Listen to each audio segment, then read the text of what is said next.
안녕하세요. 사사이 사람 사는 이야기 오늘의 사연입니다. 안녕하세요. 전 45살 딸 하나를 둔 노현아입니다. 30살에 3살 연상의 남편과 소개팅으로 만났죠. 남자친구는 전문대를 졸업하고 대형 마트에서 일하고 있었습니다. 하지만 저는 4년제 대학을 나왔고 가족들도 대부분 좋은 직업을 가지고 있었기에 부모님은 저와 제 배우자에 대한 기대가 높았죠. 그래서 남자친구의 학력과 직업을 이유로 결혼을 반대하셨습니다. 그럼에도 우리는 서로를 많이 사랑했었기에 쉽게 헤어질 수 없었네요. 남자친구는 싹싹하고 굳건한 성격이었죠. 그래서 항상 흔들리는 제 마음을 단단하게 잡아주었네요. 마음이 무거운 제가 웃음을 잃지 않도록 저에게 유머러스한 농담을 던져주기도 했고, 부모님의 모진 소리에도 자신은 기다릴 수 있다며 되려 저를 달래주곤 했습니다. 그런 남자친구의 배려로 우리는 그 힘든 시간을 잘 버틸 수가 있었죠. 남자친구에게 항상 제가 1순위였기에 그런 점에서 이 사람을 신뢰할 수가 있었습니다. 그렇게 저와 남자친구는 부모님의 반대에도 불구하고 꿋꿋하게 사랑을 이어갔고 3년 만에 계획된 혼전 임신으로 마침내 결혼에 꼴이 날 수가 있었습니다. 결혼식 이후 비로소 함께 살게 된 우리는 알콩달콩한 신혼생활을 했죠. 그리고 제 뱃속의 아이도 함께 무럭무럭 잘 자랐습니다. 그리고 결혼 6개월 만에 딸을 출산하게 되었죠. 출산 후 2주간 산후조리원을 갔다가 친정으로 가 엄마께 추가적인 조리를 받았네요. 아무래도 남편이 일하는 시간이 길다 보니 함께 육아를 할 수 있는 시간이 얼마 없었고, 엄마 역시 아직 사위를 스스럼 없이 대하기엔 불편하신지 친정으로 와서 조리하라고 하시더군요. 그래서 출산 후 조리원 2주, 친정에서 한 달의 시간을 보낸 뒤 집으로 돌아왔습니다. 그런데 남편은 제가 산후조리를 하는 사이에 유흥업소를 다녔더군요. 우연히 보게 된 남편의 휴대폰에서 그 사람들과 주고받은 메시지를 보게 되었네요. 남편은 그런 게 아니라고 딱 잡아뗐지만 제가 남편의 메시지를 인터넷에 올려본 결과 유흥업소 관련된 내용이라는 것을 확신할 수 있었습니다. 세상에나, 어떻게 이제 세상에 막 나온 자기 자식과 산후조리 중인 아내를 두고 그런 짓을 할 수가 있는지 배신감에 치가 떨리더군요. 그래서 그대로 이혼하려고도 했지만 부모님과 어린 딸이 눈에 밟혀 망설이고 있었죠. 그 와중에 남편은 자신의 잘못을 인정하고 다시는 안 그러겠다며 싹싹 빌더군요. 그래서 저는 고민 끝에 결국 남편에게 바람을 피우지 않겠다는 각서를 받고 남편의 월급을 전적으로 맡아 관리한다는 조건을 달아 이혼하지 않기로 했습니다.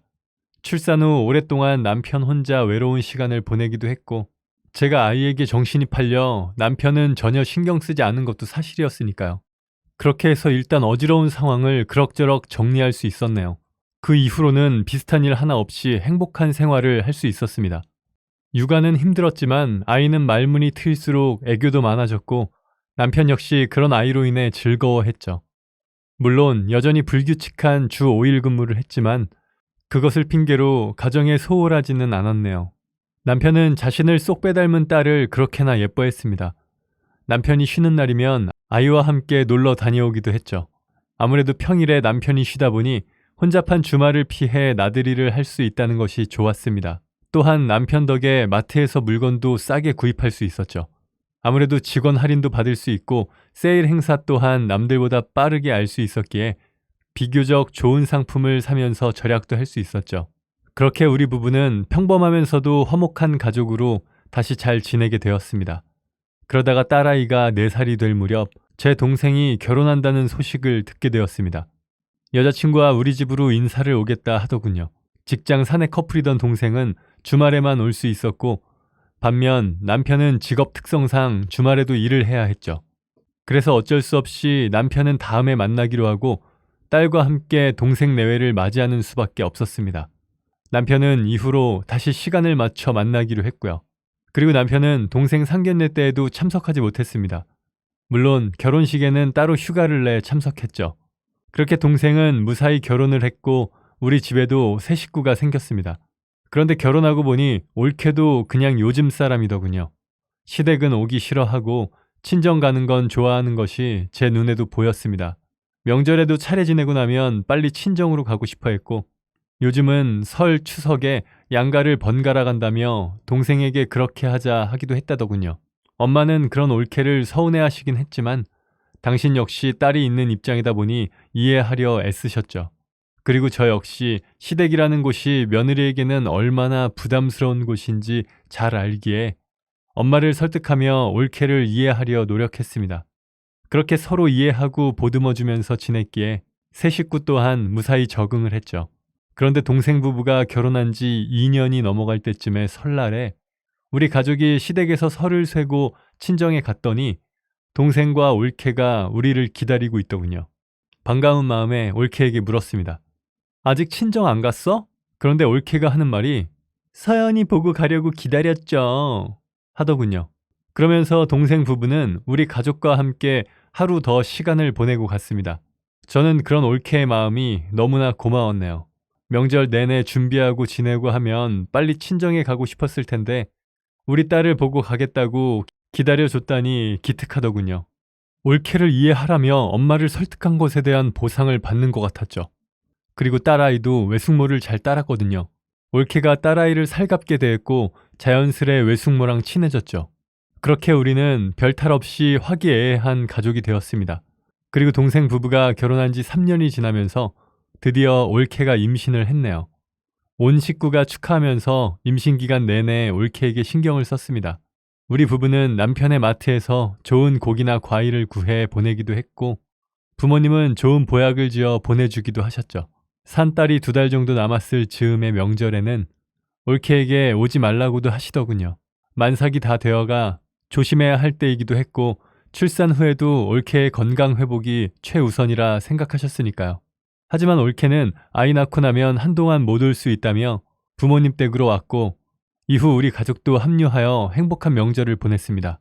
그리고 드디어 올케가 20시간의 진통 끝에 아들을 출산을 했죠. 모두가 기뻐했고 특히 부모님은 눈물까지 글썽이셨습니다. 그리고 출산을 축하하며 1,000만 원이라는 거금을 선물하셨죠. 물론 저 역시 올케에게 많이 신경을 썼네요. 부모님처럼 큰 선물은 못하지만 출산 후 회복에 좋은 약을 보내기도 하고 조카를 위한 카시트 선물도 했죠. 또한 남동생에게 뭐니 해도 올케의 안정과 회복이 가장 중요하다며 아이는 되도록 남동생이 볼 것과 올케의 감정에 신경 쓸 것을 당부했습니다. 그렇게 조카가 10개월이 되었을 즈음 오랜만에 만난 동생의 안색이 썩 좋지 않더군요. 아무래도 그 시기에 아이를 보는 게 많이 힘들겠죠. 피로에 찌든 듯한 동생의 얼굴이 과거의 저와 남편을 보는 것 같아 안쓰러우면서도 웃음이 나더군요. 그래도 그 시기를 넘기면 점점 편안해질 거라고 위로하면서 잘 극복할 수 있을 거라고 달래주었습니다. 그런데 그로부터 며칠 뒤 동생이 집으로 찾아왔습니다. 그러더니 갑자기 매형 머리카락을 좀 달라고 하더군요. 전 그 말을 듣는 순간 뭔 일이 나도 크게 났나 보다 하는 생각이 들었죠. 전 무슨 일이냐고 다그쳐 물었습니다. 하지만 동생은 나중에 확실해지면 다 말해줄게. 일단 모르는 척 해줘. 라고만 하더군요. 궁금한 마음을 뒤로 한 채 부탁한 것을 건네줬습니다. 그렇게 동생이 가고 머릿속이 혼란해졌죠. 이 사람이 또 바람났나? 그런데 누구랑? 머리카락을 가져갔다는 건 유전자 검사를 하겠다는 거잖아. 설마. 혹시나 하는 마음에 남편의 휴대폰을 보기도 했지만 역시나 아무것도 없더군요. 저는 행여나 나쁜 소식이라도 올까 싶어 불안한 하루하루를 보냈습니다. 그리고 일주일 뒤에 동생이 찾아왔죠. 까맣게 변한 얼굴이 동생의 마음을 대변하는 듯 했네요. 제 앞에 서류 봉투를 내려놓은 동생이 입을 열었습니다. 누나, 재원이가 매형 아이더라. 상상조차 할 수 없는 일이 사실이 되었고 그것을 직면하는 순간 심장이 툭 하고 떨어졌습니다. 그런데 그때 왜 그 기억이 났는지 모르겠지만 예전에 딸아이가 그렸던 그림이 기억나더군요. 6살쯤 스케치북에 공주님과 왕자님을 그렸길래 저는 딸의 그림 실력을 칭찬하며 물었습니다. 우리 서연이 예쁜 공주님이랑 멋진 왕자님 그렸네. 이거 엄마랑 아빠야? 그러자 딸은 아니 숙모라고 대답했죠. 그럼 숙모랑 삼촌이야? 아니 숙모랑 아빠라고. 그냥 그런가 보다 하고 넘긴 그 그림은 이제 보니 아이가 뭔가를 보고 그린 것 같다는 생각이 들더군요. 그리고 동생 역시 설마 했답니다. 동생과 올케는 같은 회사를 다녀 서로의 스케줄을 잘 알고 있는 데다가 이런 지저분한 일이 있을 것이라고는 미처 상상조차도 못했다는 거죠. 그래요. 누가 감히 이런 상상을 하겠나요? 그런데 결정적으로 조카를 낳고 난 뒤에 보니 아이의 혈액형이 동생 부부와는 맞지 않았다는 거죠. 아무리 혈액형이 맞지 않는다고 해도 어떻게 매형이 애 아빠라고 생각할 수 있는지 모르겠더군요. 그래서 저는 동생에게 그 부분을 물었고 동생은 한숨을 쉬며 이야기를 했습니다. 나라고 처음부터 매형이라고 생각했겠어? 일단 재원이 혈액형이 안 맞는다는 걸 알고 와이프는 분명히 애 아빠를 알 거라고 생각했지. 그래서 몰래 휴대폰을 봤더니 매형이랑 문자를 주고받았더라고. 그러면서 동생은 그들이 주고받은 메시지 사진을 보여줬습니다. 올케가 남편에게 재원이 아무래도 자기 애 같아 라고 보냈고 남편은 그 말에 확실해? 그러니까 그때 지우자니까 어쩌냐? 하고 답장을 했더군요. 그러니까 남편 또한 조카가 자신의 아들이라는 것을 이미 알고 있었다는 거죠. 게다가 동생 말에 의하면 둘은 제법 오랫동안 연인 사이로 지냈다 합니다. 어떻게 시작한지는 몰라도 최소한 몇 년은 된 것 같다네요. 주로 휴대폰 비밀 메신저로 대화를 나눴더군요. 어쩐지 올케가 임신 전부터 주말에 약속이 있다며 자주 나갔다 합니다. 동생은 부인의 주말 외출이 잦아질수록 서운한 마음도 들었지만 맞벌이이기도 하고 워낙 부모님께도 저에게도 잘하다 보니 일주일에 하루 정도는 자유시간을 갖는 것도 나쁘지 않다고 생각했대요. 그러니까 남편은 주말에 출근을 하는 척하고 올케를 만나 데이트를 즐긴 겁니다. 저는 저대로 남편이 주말에 일을 하는 사람이다 보니 그런 상상은 하지도 못한 거죠. 그렇게 남편의 바람핀 상대가 남도 아닌 제 올케라는 사실에 전 하늘이 무너지는 것 같더군요. 아이를 붙잡고 그때 왜 숙모와 아빠를 그렸냐고 묻고 싶었지만 이제 학교를 다니는 아이의 잊고 있던 기억을 들추는 모양밖에 되지 않으니 그럴 수도 없었죠. 이 모든 사실을 알게 된 이상 더는 생각할 겨를도 없었습니다. 이성이고 뭐고 엄청난 분노가 올라왔거든요. 동생은 저를 말렸지만 소용없었죠. 바로 남편 직장인 대형마트로 달려갔습니다. 그리고 일하고 있던 남편을 발견하자마자 그 기막힌 유전자 검사지를 들이밀면서 소리를 지르고 난동을 부렸습니다. 재원이가 당신 애야? 너희 둘 다 미쳤구나. 세상에 할 짓이 없어서 매제 부인이랑 바람을 피워? 장을 보던 사람들의 시선이 일제히 우리에게 쏠렸지만 그런 건 아무 상관없었죠. 저는 말 그대로 눈앞에 뵈는 게 없는 상태였거든요. 남편은 제 입을 막으며 말렸지만 전 계속 소리쳤습니다. 딸을 가진 아빠라는 사람이 처남댁이랑 바람을 피운 것도 모자라 애까지 낳았냐고. 이윽고 마트 관계자들이 달려왔고 동생은 저를 끌고 나갔습니다. 하지만 저는 끌려 나가면서 끝까지 악을 썼죠. 내가 두 눈 시퍼렇게 뜨고 두고 볼 거야. 니놈하고 그년 그러고도 얼마나 잘 살지 어디 두고 보자. 이후 남편은 발뺌을 하기로 작정을 했는지 저를 미친 사람 취급하더군요. 유전자 검사가 잘못된 거라네요. 자신이 왜 조카의 아빠냐며 펄쩍 뛰더군요. 하지만 제가 물러날 이유가 없었죠. 그렇게 당당하면 유전자 검사 다시 해. 전 올케와 남편을 끌고 가 그 자리에서 바로 검체를 채취해 그 누구도 발뺌할 수 없는 유전자 검사를 했습니다. 그리고 검사 결과는 전과 동일했죠. 올케의 아들이 제 남편의 아이라는 걸로 나왔습니다. 저는 그 자리에서 올케의 싸대기를 올려붙였죠. 그리고 이 모든 사실을 알게 된 부모님 역시 망연자실한 얼굴로 주저앉고 말았습니다. 하지만 저는 한 번 난동 부린 걸로는 분이 풀리지 않더군요. 그래서 몇 번을 더 마트에 쫓아갔습니다. 제가 생각해도 미친 여자가 따로 없었죠. 그로 인해 전 그 마트의 블랙리스트가 되어버렸지만 그 덕에 남편은 직장에서 잘리고 말았네요. 그리고 저와 남편은 이혼을 했습니다. 동생 역시 당연히 이혼을 했고요.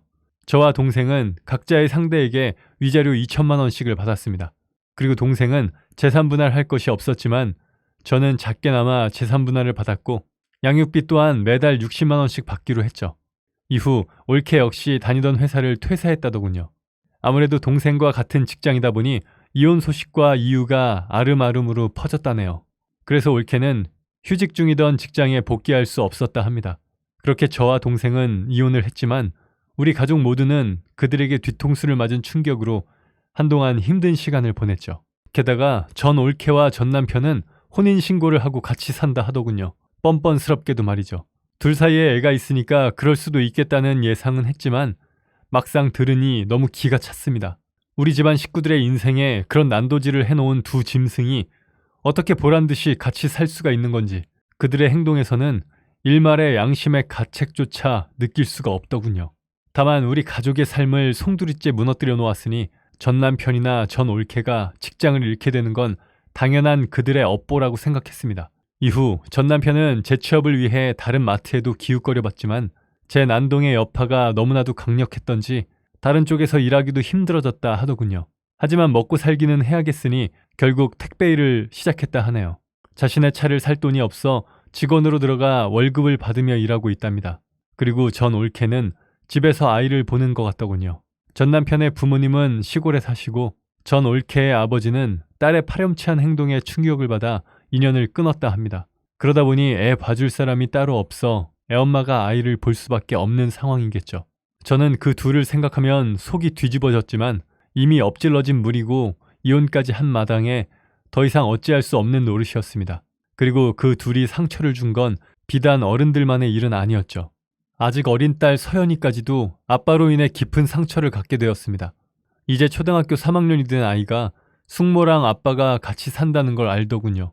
사실 이걸 어떻게 설명을 해야 하나 고민했습니다. 하지만 어느 날 딸이 저에게 이제 아빠랑 숙모랑 사는 거야? 라고 묻더군요. 순간 당황했지만 최대한 침착하게 말했죠. 서연이는 왜 그런 생각을 했어? 그랬더니 하는 말이 할아버지 집에서 숙모랑 아빠가 뽀뽀하는 걸 본 기억이 있다네요. 그래서 옛날에 그런 그림을 그렸다는 걸 그제야 알았습니다. 평생 지울 수 없는 더러운 기억을 남기게 된 딸을 생각하며 앞으로 더욱 열심히 살아야겠다는 굳은 결심을 했네요. 파렴치한 아빠의 빈자리만큼 엄마가 100배, 1000배로 더 잘해주겠다 다짐하고 또 다짐했습니다. 그렇게 하기 위해서는 일단 서연이와 제가 경제적으로 궁핍하지 말아야 했죠. 그래서 저는 학원을 다녀 간호조무사 자격증을 취득했습니다. 그리고 동네에 있는 작은 병원으로 취업을 할 수 있었죠. 근무 시간에는 엄마가 딸을 돌봐주시기도 했습니다. 이제 크게 손이 갈 나이는 지났으니 다행이었네요. 저는 그리 많은 돈을 벌지는 못했지만 전 남편이 아이 양육비만 꼬박꼬박 보낸다면 문제는 없는 상황이었습니다. 그런데 언젠가부터 애 아빠가 양육비를 안 보내더군요. 저는 바로 전 남편에게 연락했습니다. 이번 달 서연이 양육비 안 들어왔던데 언제까지 보낼 거야? 보낼게. 알았으니까 그만 닥달해. 내가 무슨 닥달을 했다고 그래. 당연한 거 아니야? 다른 건 몰라도 서연이 양육비는 제대로 지켜줘. 알았어. 미안하다. 빨리 보낼게. 하지만 이후에도 툭하면 양육비 지급이 밀리더군요. 그래서 양육비 문제로 전 남편에게 여러 차례 연락을 하게 되었죠. 그랬더니 전 올케에게서 연락이 왔더군요. 우리 돈 없어요. 이제 양육비 그만 보낼게요. 너 지금 나랑 장난하니? 좋은 말로 할 때 보내. 다른 건 몰라도 서연이 몫은 건들지 마. 하지만 그들은 그 뒤로 양육비를 보내지 않았습니다. 결국 이런 문제는 이성적인 대화로 풀 수 있는 게 아니라는 것을 느꼈죠. 그래서 저는 동생의 도움을 받아 변호사를 만났습니다. 변호사는 서연이 아빠가 현재 일을 하고 있기 때문에 얼마든지 양육비를 받을 수 있다고 하더군요. 직장을 다닌다면 월급을 차압할 수도 있고 만약 월급을 차명계좌로 받는다면 이행명령을 신청할 수 있다고 하네요. 혹시라도 3회 이상 이행명령을 거부한다면 벌금이나 구치소에 구류될 수도 있다 했습니다. 대부분 그 정도까지 가면 미지급된 양육비를 내놓는다 하더군요. 그래서 먼저 변호사의 도움을 받아 전 남편의 월급에 차압을 걸어버렸습니다. 이후 아이의 양육비가 빠진 채 급여를 받게 되자 전 남편은 물론이고 전 올케도 난리가 났죠. 특히 전 올케는 저에게 전화를 걸어 소리 지르며 욕까지 하더군요. 그러거나 말거나 전 제 할 말만 했네요. 내 딸한테 아빠를 뺏어가 놓고 양육비도 안 주려고 했니? 꿈깨. 지옥이라도 쫓아가서 받아줄 테니까. 다음 날에는 전 남편한테서 전화가 오더니 미안한데 서연이 양육비 좀 깎아줄 수 없을까? 지금 버는 돈에서 60만 원이 이렇게 나가버리면 우리 생활비가 없어서 하는데 어이가 없었네요. 그럼 밤에 대리라도 뛰어. 서연이 양육비 한 푼이라도 떼어 먹으면 법원에 이행명령 해달라고 할 거야. 법원에서 이행명령 3번 내려도 무시하면 당신 구치소가. 재산 없다고 버티면 당신한테 돈 생기는 순간 뺏어올 거야. 난 끝까지 갈 테니까 어디 해보자. 이후 실제로 대리를 뛰었는지 어쨌는지는 몰라도 양육비는 제대로 들어왔습니다. 그런데 이 정신 나간 전 올케가 저에게 전화를 걸어 그놈의 양육비 때문에 지네 이혼하게 생겼다며 따지고 들더군요. 와, 너 정말 너무하다 싶을 정도로 뻔뻔하구나? 나는 너 때문에 이혼했는데 너는 무사할 줄 알았니? 넌 하늘도 법도 우스워? 그 통화를 끝으로 더 이상 전 올케에게 연락은 없었습니다. 결국 그 둘은 아이 세도를 넘기지 못하고 헤어졌다더군요. 그리고 전 남편은 현재 양육비를 저와 전 올케에게 60만 원씩 보내는 중인 듯 합니다. 어쨌거나 딸 때문에 소식을 듣게 되네요. 전 남편은 두 번째 이혼을 하고 나니 그제야 서연이를 보러 오겠다 하더군요. 사실 전 못 보게 하고 싶었지만 그건 또 법적으로 안 된다 하네요. 그래서 굳이 막지는 않고 있습니다. 어찌되었든 간에 서연이의 아빠이기는 하니까요. 사실 이제 급여도 좀 올랐고 딸도 좀 큰데다 동생이 아이 학원비를 도와주고 있어서 전 남편의 양육비가 절실한 상황은 아니긴 합니다. 하지만 저는 양육비는 끝까지 받아낼 생각이네요. 그건 파렴치한 아빠의 마지막 책임이자 의무이니까요. 사실 저 같은 경우에는 아이 아빠가 직장인이었기 때문에 양육비 받는 것이 크게 힘들지는 않았습니다. 하지만 다른 분들은 많이 힘들게 받는다 하시더라고요. 양육비를 가지고 장난하는 부모가 더 이상 생기지 않도록 강력한 법 규정이 필요하다는 생각이 드네요. 언젠가 그리 될 것이라 빌어봅니다. 지금까지 제 이야기를 들어주셔서 감사합니다. 여러분의 가정에 행복함이 가득하기를 바랍니다. 네, 오늘 사연은 여기까지입니다. 사람 사는 이야기 채널 구독과 좋아요, 알람 설정 부탁드립니다. 감사합니다.